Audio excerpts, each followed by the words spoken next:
बोलिए कार्तिक के भगवान की जय। प्लीज़ मेरे चैनल को ज़रूर से सब्सक्राइब कीजिएगा।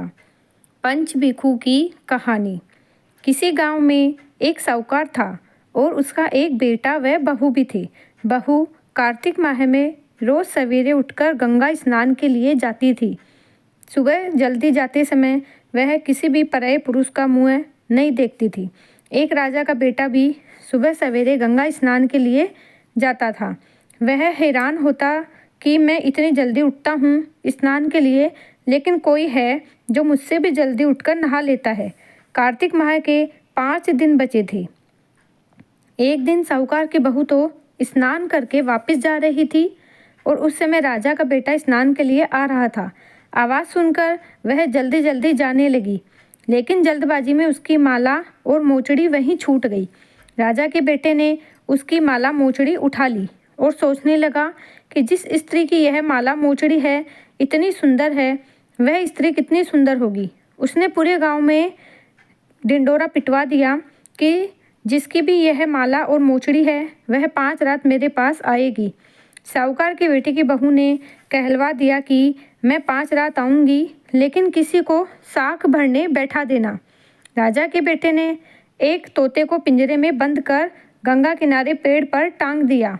बहू सुबह समय आई, पहली पेड़ी पर पैर रखा और बोली, हे कार्तिक के ठाकुर, राय दामोदर, पाँचों पांडु, छठो नारायण, भीखम राजा, उस पापी को नींद आ जाए। राजा के बेटे को नींद आ गई। बहू नहा धोकर चलने लगी तो तोते से बोली, सुआ सुआ तेरे गल डालूंगी हीरा, मेरी साख भरियो वीरा। सुआ बोला कि कोई वीर भी साख भरता है क्या?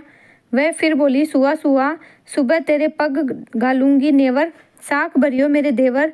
सुआ ने कहा, ठीक है भाभी, मैं तेरी साख रखूंगा। वह तो कहकर चली गई।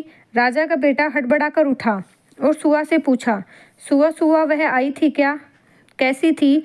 सुआ बोला, आभा की सी बिजली, होली की सी झड़, केड़ा की सी कामिनी, गुलाब का सा रंग। अगले दिन राजा के बेटे ने सोचा कि आज मैं अपनी अंगुली में चीरा लगाऊंगा, इससे मुझे नींद नहीं आएगी। अगले दिन राजकुमार अंगुली चीरकर लेट गया। वह आई और भगवान से उसी तरह प्रार्थना करने लगी और राजकुमार को फिर नींद आ गई। वह स्नान करके फिर से वापस चली गई। सुबह राजकुमार ने तोते से फिर पूछा तो उसने वही सारी बातें दोहरा दी। अब राजकुमार बोला कि मैं आज रात आंखों में मिर्ची डालकर बैठूंगा। रात में वह मिर्ची डालकर बैठ गया।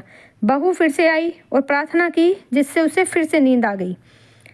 राजकुमार ने तोते से बहू के आने की बात पूछी। उसने फिर वही बात बता दी। राजकुमार अब फिर सोचने लगा कि आज मैं बिना बिस्तर के ही बैठूंगा और रात को बिना बिस्तर के ही बैठ गया। जब वह स्नान करने आई तो वह फिर से भगवान से प्रार्थना की और राजकुमार को नींद आ गई। जब वह नहाकर जाने लगी तो आंख बंद करके चली गई।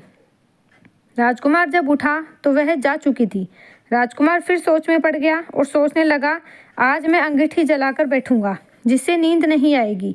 फिर वह रात को अंगीठी रखकर बैठ गया। साहूकार की बहू आई और वह भगवान से प्रार्थना करने लगी कि आपने 4 रातें तो निकाल दी, अब यह रात और निकाल दो। भगवान ने उसकी बात रख ली और राजकुमार को नींद आ गई।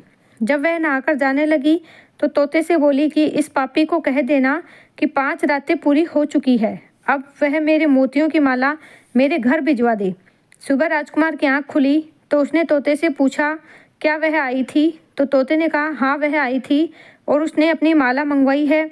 यह सुन राजकुमार सोचने लगा, वह तो सच्ची थी, तभी तो भगवान ने उसका सत रखा। कुछ समय के बाद राजकुमार को कोढ़ हो गया।